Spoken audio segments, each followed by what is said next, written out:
నా వల్ల కావడం లేదమ్మా. ఏమిటమ్మా, భయపడకు, మేమున్నాం. అవునమ్మా. చాలా అదృష్టవంతురాలు తల్లి. నీకు పండంటి మగబిడ్డ పుట్టాడు. చాలా అందంగా ఉన్నాడు. మన కుటుంబానికి ఆశీర్వాదం. ఓ నరసయ్య, వచ్చి నీ కొడుకుని చూడు.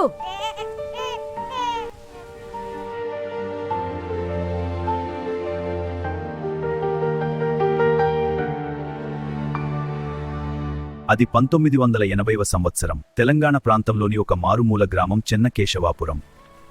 ఆ ఊరికి పెద్ద జమీందారు నాగభూషణం. ఆ ఊరంతా నాగభూషణం గారి గుప్పెట్లో ఉంటుంది. మీనాక్షమ్మ జమీందారు గారి కూతురు. మీనాక్షమ్మ అంటే జమీందారు గారికి ప్రాణం. తల్లి, నాన్నా, ఎక్కడికి రా. నాన్న నువ్వు ఇక్కడే ఉన్నావా? వీడే మన రాజుగాడు. రాజుగాడికి వాళ్ళమ్మా నాన్నాలే ప్రపంచం. నాన్న ఆగు, నేను కూడా వస్తా. నాన్న ఆగు. నరసయ్య రాజు వాళ్ళ నాన్న జమీందారు దగ్గర పనిచేస్తాడు.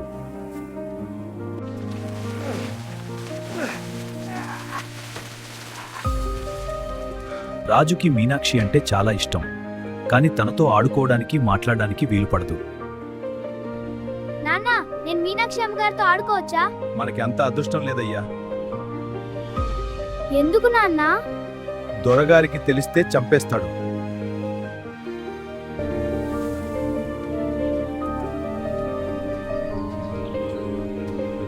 ఒకరోజు జమీందారు గారి భార్య కౌసల్య కాలి పట్టి తెగిపోతుంది. ఇది అమ్మగారి పట్టీలా ఉందే. సరే, నేను అన్నాకి పోతున్నా. ఈలోగా అమ్మగారు వస్తే పట్టి నాకే దొరికింది, నా దగ్గరే ఉందని చెప్పు. ఎవర్రా నా కాలి పట్టి దొంగిలించింది? మర్యాదగా చెప్పండి, లేదా మీ ప్రాణాలు పోతాయి.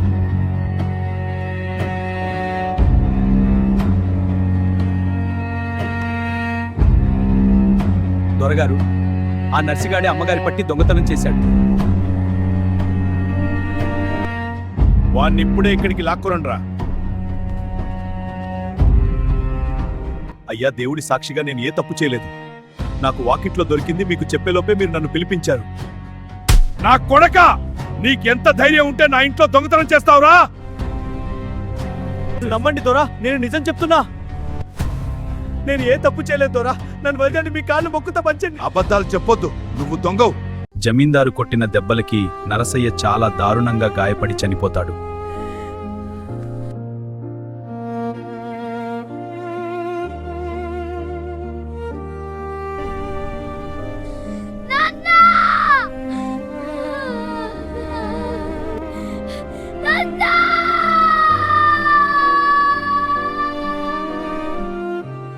అమ్మా, ఏడవకు, ఏడవకు. అమ్మా, లేచి అన్నం తిను అమ్మా. రాజు, నాకు ఆకలిగా లేదు. నాకేమైనా అయితే నువ్వు బాధపడకు. నేను ఉన్నా లేకపోయినా నువ్వు ధైర్యం బతకాలి. రోజు రోజుకు రాజు వాళ్ళమ్మ ఆరోగ్యం క్షీణిస్తుంది.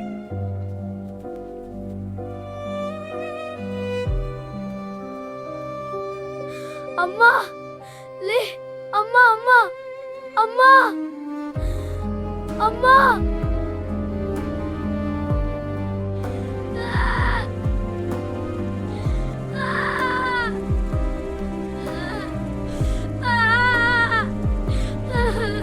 తల్లిదండ్రుల ప్రేమలో పెరిగిన ఆ చిన్నారి ఒక్క క్షణంలోనే అన్నిటినీ కోల్పోయాడు. తండ్రి, తల్లి ఇద్దరూ దూరమయ్యాక రాజు అనాథగా మిగిలిపోయాడు.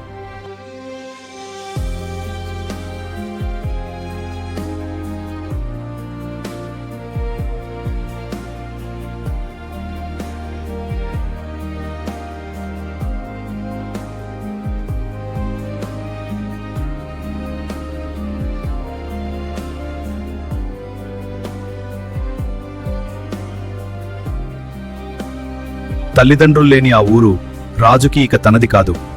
కాని ఒకరోజు తనకు జరిగిన అన్యాయాన్ని ఎదిరించడానికి ఒక ఆయుధమై వస్తాడు.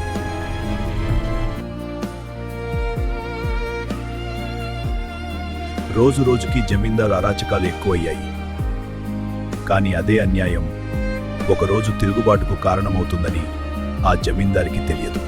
బాధలతో నిండిన ఆ గ్రామం, కళ్లలో కన్నీళ్లు, మనసుల్లో నిస్సహాయత, కాని ఎక్కడో లోతులో ఒక చిన్న ఆశ మాత్రం మిగిలే ఉంది. ఒకరోజు ఎవరో వచ్చి వాళ్లకు న్యాయం చేస్తారని,